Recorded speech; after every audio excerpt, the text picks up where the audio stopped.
Tuhan itu ada enggak? Kalau Tuhan itu ada, Tuhan yang mana yang paling benar?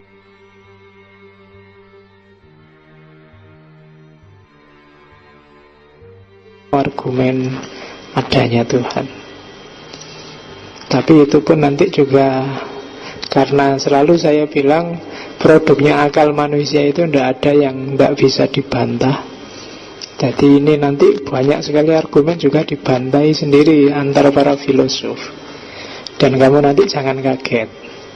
Dan ini bukan kajian tasawuf, bukan kajian teologis. Kalau kajian tasawuf, kajian teologis itu kan kalian terima dengan wow, karena luar biasa, ada mukjizat-mukjizatnya, ada karomah-karomahnya. Kalau kajian tasawuf, kalau kajian teologis, kalian menerimanya kan sambil mengkerut. Itu aliranku apa aliran yang lain, itu kan sedikit itu. Itu kalau teologi. Kalau filsafat, tidak peduli aliran, tidak peduli wow, masuk akal atau enggak.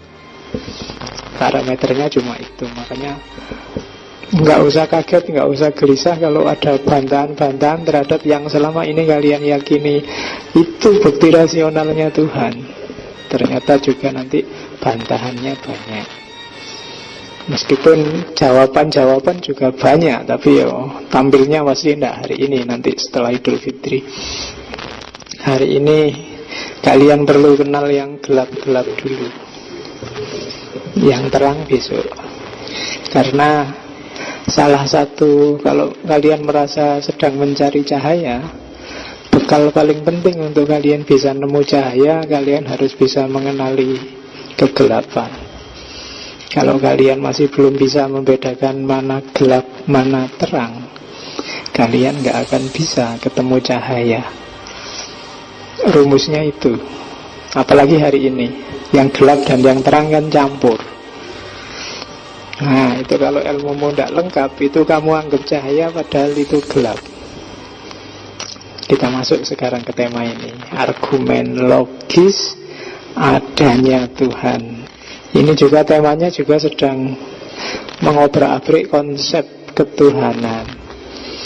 Oke, bismillah.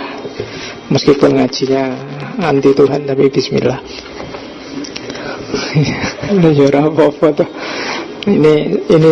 kita sedang membuktikan sedalam-dalamnya bahwa akal kita memang terbatas. Jadi kalau Nabi wanti-wanti tafakkaru fi khalqillah wala tafakkaru fi dzatillah, itu to some extent di level tertentu memang ya mungkin kamu nggak perlu menghabiskan energi di situ, bukan karena sesatnya, tapi kamu capeknya, yang akhirnya juga nggak ketemu juga. Oke, bismillah. Pertanyaan besarnya kan ini sebenarnya, Tuhan itu ada enggak? Apalagi kalau dilanjutkan, kalau Tuhan itu ada, Tuhan yang mana yang paling benar? Itu lebih pening lagi kamu. Tapi pertanyaannya ini dulu.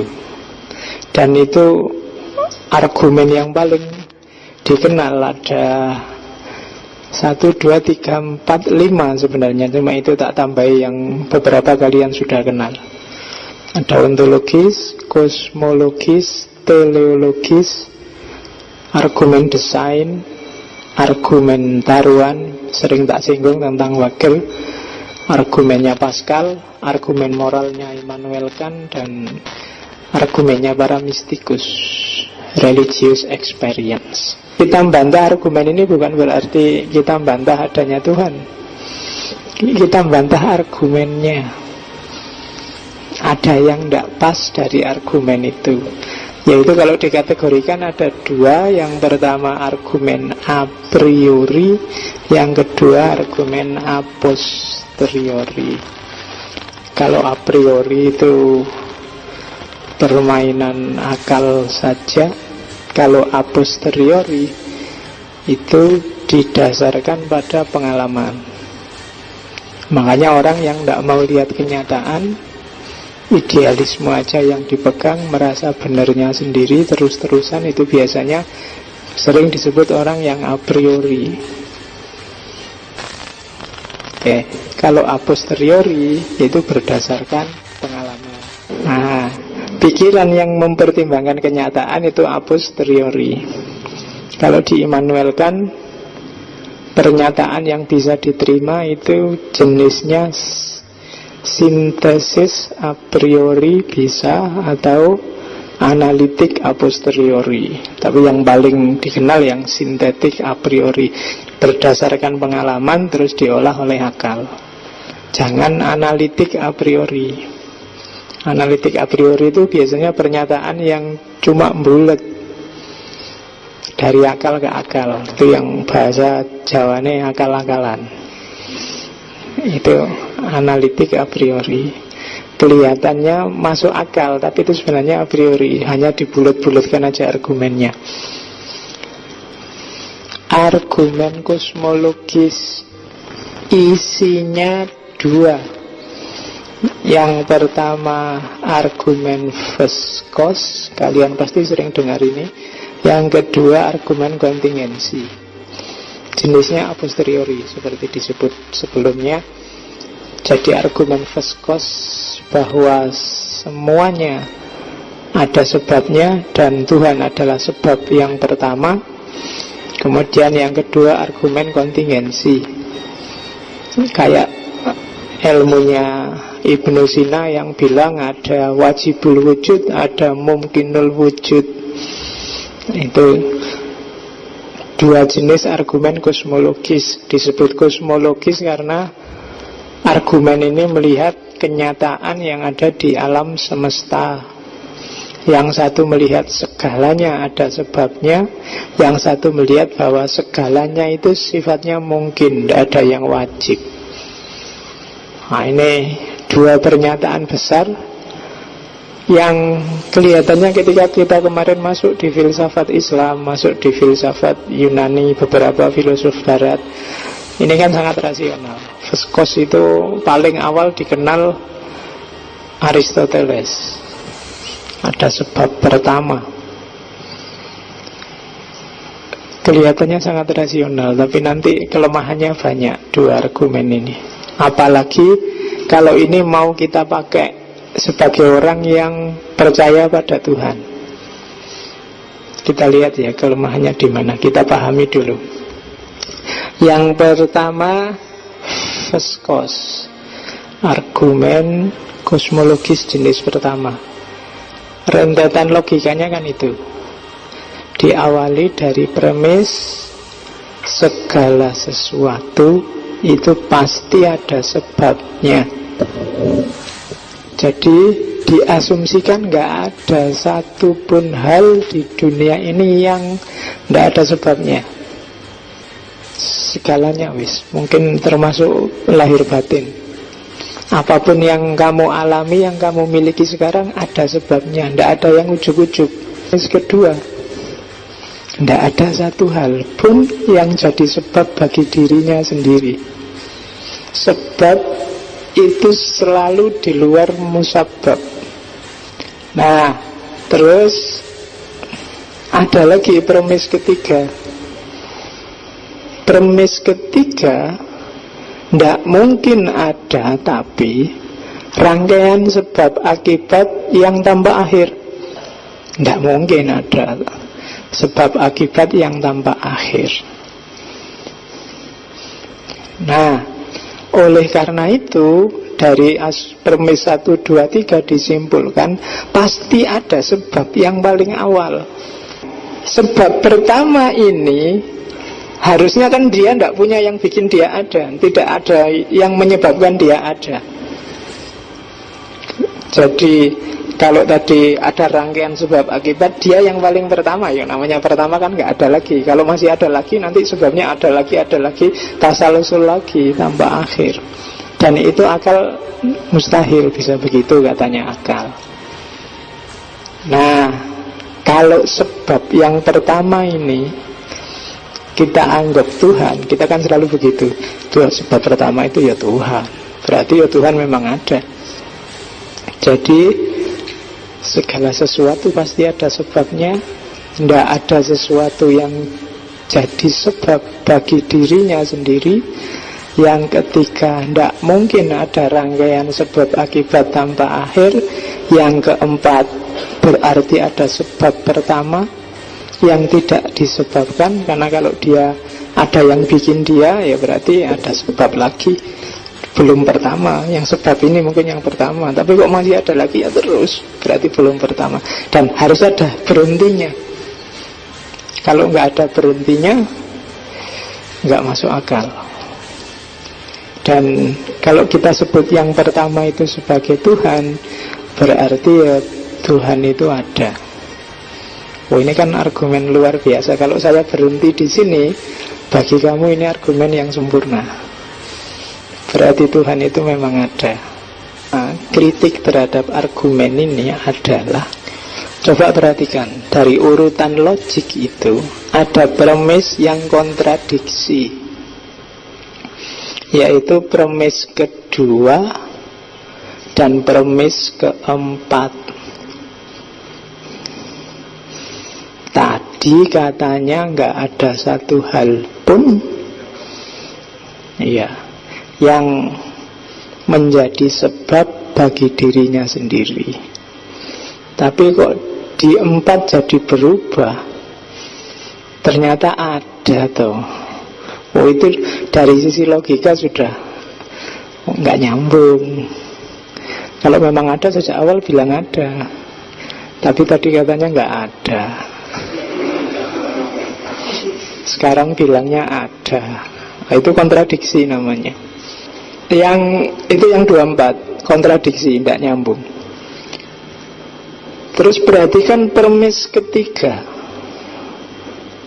Tadi kan kamu seneng aja, nggak nyampe lo akal kalau ada sebab akibat tanpa akhir. Kenapa kalian menerima? Karena di premis ketiga itu kalian menyamakan antara angka dan peristiwa.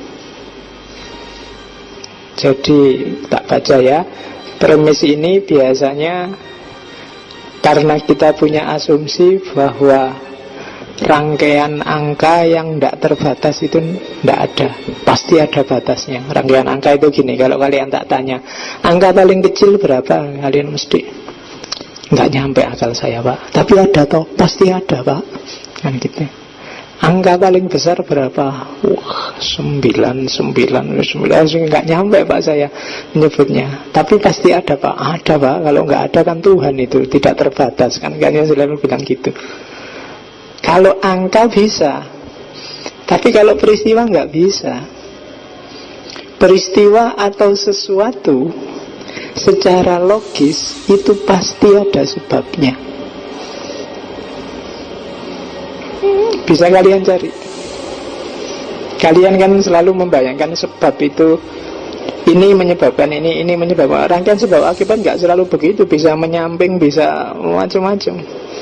Dan setiap peristiwa, sebut peristiwa apapun atau sesuatu apapun yang bisa kalian tahu, itu pasti ada sebabnya. Semuanya pak, semuanya. Kalau itu peristiwa dan sesuatu, tinggal kalian nyari contoh. Lupa apa kita bisa? Ya logikanya begitu kan. Tidak ada peristiwa yang tidak ada sebabnya, atau sesuatu yang tidak ada sebabnya. Jadi premis ketiga membacanya jangan rangkaian, tapi sebab akibat itu ada nggak di segala hal dan segala peristiwa. Kalau memang iya, ya berarti dia ada. Kamu kan terjebak di rangkaian itu, terus bayangannya kayak angka tadi akhirnya. Yo, nggak mungkin pak, tidak terbatas, pasti ada batasnya. Kayak angka tadi, berapa angka paling besar? Wah, kita tidak tahu pak, tapi pasti ada. Ya tapi berapa? Ya tidak tahu pak. Dan dia mesti ada batasnya kan. Kamu takut kalau tak terbatas itu terus nyaingi Tuhan. Jadi meskipun akal nggak nyampe, kamu bilang pasti ada batasnya. Dan kamu terjebak di situ, termasuk untuk sebab akibat ini. Kamu merasa bahwa loh, sebab juga pasti ada yang terakhirnya. Tapi katanya yang ngeritik argumen ini melihatnya jangan rangkaiannya, tapi coba dipahami bahwa di muka bumi ini, di alam semesta ini, apapun namanya, kalau itu peristiwa dan sesuatu, pasti ada sebabnya. Tinggal kalian nyari sakapoe contoh wis sebanyak mungkin, pilih sendiri yang kalian mampu menyebut sesuatu. Jin pak, setan pak, ada dari mulutmu tadi. Boleh kan, paling gampang itu. Kamu yang bikin dia eksis. Jadi peristiwa apapun, momen apapun, ada awalnya pasti. Tidak harus ada rangkaian terakhirnya. Makanya nanti dibuka lagi ketika ketemu Derrida bahwa tanda transendental itu tidak ada. Seandainya ada rangkaian sebab pun, ya pasti nanti muternya tetap di dunia ini. Tidak bisa tiba-tiba muternya ke atas sana. Itu nanti didukung oleh Darwin dan kawan-kawan. Termasuk lahirnya alam semesta ini kan ketemunya Big Bang ternyata, bukan kun fayakun. Atau jangan-jangan kun fayakun itu kalau di bahasa barat kan jadi Big Bang itu. Nah, kan ada yang nafsirkan gitu. Ya monggo, tidak apa-apa. Tapi argumen first cause ini bantahan keduanya itu. Bantahan ketiganya, bagi kalian yang meyakini Tuhan hanya satu, jangan salah, argumen ini bisa membawa Tuhan jadi 10 loh, Tuhan jadi 20 loh. Kenapa? Siapa yang menjamin sebab itu cuma satu? Misalnya ada deh sebab pertama itu beneran, tapi apa jaminan di sini? Kan di logika ini nggak ada jaminan. Terus sebab pertama itu hanya satu, ya kan? Sopo ngerti, oh ini sebab. Kalau manusia ujungnya yang jadi sebab pertama ini kalau hewan ujungnya sebab pertama itu, mungkin gitu. Wong komposisi logiknya seperti itu, tidak mengarah pada satu sebab. Dia bisa jadi banyak sebab. Jadi sebab pertama itu ada tapi jumlahnya 2 misalnya. Yang satu sebab dari semua kebaikan, yang satu sebab dari semua kejahatan misalnya. Atau sebabnya banyak sesuai urusannya. Kalau urusan laut-laut ya sebabnya dewa laut. Kalau urusan angin-angin ya dewa angin. Kalau urusan udara-udara ya dewa udara misalnya. Bisa kayak gitu. Jadi yang monoteis tidak perlu GR pakai argumen ini. Karena bisa jadi argumen ini bisa juga dipakai orang kafir yang kamu sebut politeis, atau orang Zoroaster yang dualis. Jadi itu bantahan ketiga. Bantahan keempat, argumen ini tidak menyebut sama sekali sifat Tuhan, karakter Tuhan. Jadi Tuhan yang kayak gimana ya tidak tahu. Bantahan kelima, kalau kalian pakai argumen ini, maka kalian akan seperti orang barat di awal pencerahan, deistik. Jadi Tuhan itu kayak tukang buat jam. Jadi dia menciptakan, menyebabkan sesuatu yang pertama. Setelah itu kan barang selanjutnya akan disebabkan oleh yang pertama ini tadi. Barang kedua disebabkan yang pertama, barang ini disebabkan lagi. Jadi Tuhan sudah nggak ikut cawe-cawe. Jadi kalau pakai kayak gini, begitu menciptakan, menyebabkan sesuatu yang pertama, Tuhan nganggur sudah, nggak ngapa-ngapain, pensiun dia. Karena yang lain kan disebabkan, yang sudah jadi itu terus dari sebab-sebab terus. Jadi cukup kun sekali, nah, yang lain urusan dewe, sudah ada aturannya. Jadi kalau pakai argumen ini jatuhnya deistik. Yang deistik itu nanti ujungnya bisa sekularistik, kemudian transisinya namanya agnostik, akhirnya jadi ateis. Nggak ada gunanya punya Tuhan. Kan gitu kemarin. Ini prosesnya agak tak balik aja. Tak awali dari ateisnya dulu.